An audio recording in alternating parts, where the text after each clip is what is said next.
The Old Cumberland Beggar. Written in 1798, by William Wordsworth. I saw an aged beggar in my walk, and he was seated, by the highway side, on a low structure of rude masonry built at the foot of a huge hill, that they who lead their horses down the steep rough road may thence remount at ease. The aged man had placed his staff across the broad smooth stone that overlays the pile, and, from a bag all white with flour, the dole of village dames, he drew his scraps and fragments, one by one, and scanned them with a fixed and serious look of idle computation. In the sun, upon the second step of that small pile, surrounded by those wild unpeopled hills, he sat, and ate his food in solitude, and ever, scattered from his palsied hand, that, still attempting to prevent the waste, was baffled still. The crumbs in little showers fell on the ground, and the small mountain birds, not venturing yet to peck their destined meal, approached within the length of half his staff. Him, from my childhood have I known, and then he was so old. He seems not older now. He travels on, a solitary man, so helpless in appearance, that for him the sauntering horseman traveller does not throw with careless hand his arms upon the ground, but stops, that he may safely lodge the coin within the old man's hat, nor quits him so, but still when he has given his horse the rein towards the aged beggar turns a look sidelong and half reverted. She who tends the toll gate, when in summer at her door she turns her wheel, if on the road she sees the aged beggar coming, quits her work, and lifts the latch for him that he may pass. The postboy, when his rattling wheels o'ertake the aged beggar in the woody lane, shouts to him from behind, and, if perchance the old man does not change his course, the boy turns with less noisy wheels to the roadside, and passes gently by, without a curse upon his lips, or anger at his heart. He travels on, a solitary man, his age has no companion.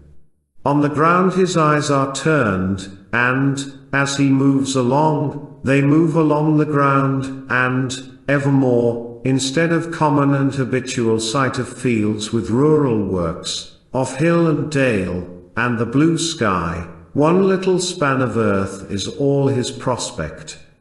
Thus, from day to day, bobant, his eyes for ever on the ground, he plies his weary journey, seeing still, and never knowing that he sees, some straw, some scattered leaf, all marks which, in one track, the nails of cart or chariot wheel have left impressed on the white road, in the same line, at distance still the same. Poor traveller! His staff trails with him, scarcely do his feet disturb the summer dust, he is so still in look and motion, that the cottage curs, ere he have passed the door, will turn away, weary of barking at him. Boys and girls, the vacant and the busy, maids and youths, and urchins newly breeched all pass him by, him even the slow-paced wagon leaves behind. But deem not this man useless. Statesman?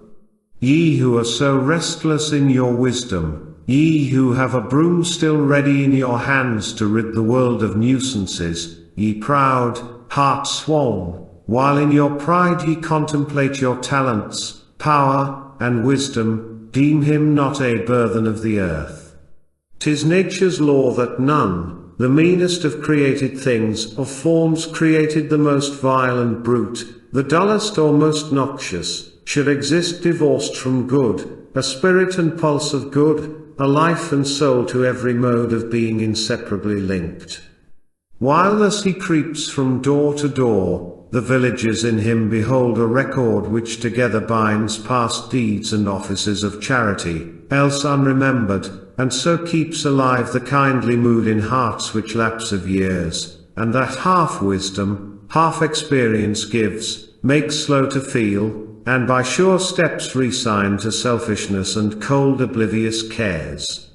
Among the farms and solitary huts, hamlets and thinly scattered villages, where the aged beggar takes his rounds, the mild necessity of use compels to acts of love, and habit does the work of reason, yet prepares that after joy which reason cherishes. And thus the soul, by that sweet taste of pleasure unpursued, doth find itself insensibly disposed to virtue and true goodness. Some there are, by their good works exalted, lofty minds and meditative, authors of delight and happiness, which to the end of time will live, and spread, and kindle, minds like these, in childhood, from this solitary being, this helpless wanderer, have perchance received, a thing more precious far than all that books or the solicitudes of love can do, that first mild touch of sympathy and thought, in which they found their kindred with a world where want and sorrow were. The easy man who sits at his own door, and, like the pear which overhangs his head from the green wall, feeds in the sunshine, the robust and young, the prosperous and unthinking, they who live sheltered, and flourish in a little grove of their own kindred, all behold in him a silent monitor, which on their minds must needs impress a transitory thought of self-congratulation, to the heart of each recalling his peculiar boons, his charters and exemptions, and, perchance, though he to no one give the fortitude and circumspection needful to preserve his present blessings, and to husband up the respite of the season, he, at least, and 'tis no vulgar service, makes them felt. Yet further, many, I believe, there are who live a life of virtuous decency, men who can hear the Decalogue and feel no self-reproach, who of the moral law established in the land where they abide are strict observers, and not negligent, meanwhile, in any tenderness of heart or act of love to those with whom they dwell, their kindred, and the children of their blood. Praise be to such, and to their slumbers peace. But of the poor man ask, the abject poor, go and demand of him, if there be here in this cold abstinence from evil deeds, and these inevitable charities, wherewith to satisfy the human soul. No, man is dear to man. The poorest poor long for some moments in a weary life when they can know and feel that they have been themselves the fathers and the dealers out of some small blessings, have been kind to such as needed kindness, for this single cause, that we have all of us one human heart. Such pleasure is to one kind being known, my neighbor, when with punctual care, each week duly as Friday comes, though pressed herself by her own wants, she from her chest of meal takes one unsparing handful for the scrip of this old mendicant, and, from her door returning with exhilarated heart, sits by her fire and builds her hope in heaven. Then let him pass, a blessing on his head. And while in that vast solitude to which the tide of things has led him, he appears to breathe and live but for himself alone, unblamed, uninjured, let him bear about the good which the benignant law of heaven has hung around him, and, while life is his, still let him prompt the unlettered villagers to tender offices and pensive thoughts. Then let him pass, a blessing on his head. And, long as he can wander, let him breathe the freshness of the valleys, let his blood struggle with frosty air and winter snows, and let the chartered wind that sweeps the heath beat his grey locks against his withered face. Reverence the hope whose vital anxiousness gives the last human interest to his heart. May never house, misnamed of industry, make him a captive. For that pent-up din, those life-consuming sounds that clog the air, be his the natural silence of old age. Let him be free of mountain solitudes, and have around him, whether heard or not, the pleasant melody of woodland birds.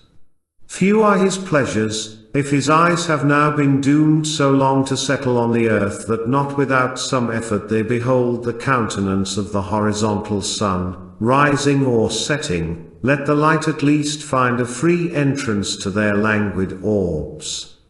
And let him, where and when he will, sit down beneath the trees, or by the grassy bank of highway side, and with the little birds share his chance-gathered meal, and, finally, as in the eye of nature he has lived, so in the eye of nature let him die.